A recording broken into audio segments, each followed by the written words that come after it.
প্রধানমন্ত্রী I have a প্ল্যানের অংশ হিসাবে পুরনো যে কালভার্টগুলো আছে না, এই কালভার্টগুলোর সংস্কারের কাজ হাতে নিয়েছেন। সংস্কারের জন্য প্রতি 10 মিটারে 1 কোটির উপরে টাকা খরচ করবেন। 840 কোটি টাকা বাজেট দিয়েছেন।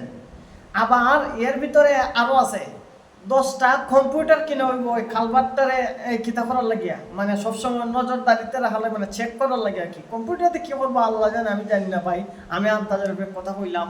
আবার 100 কতটা জানি মোটরসাইকেলও দিব।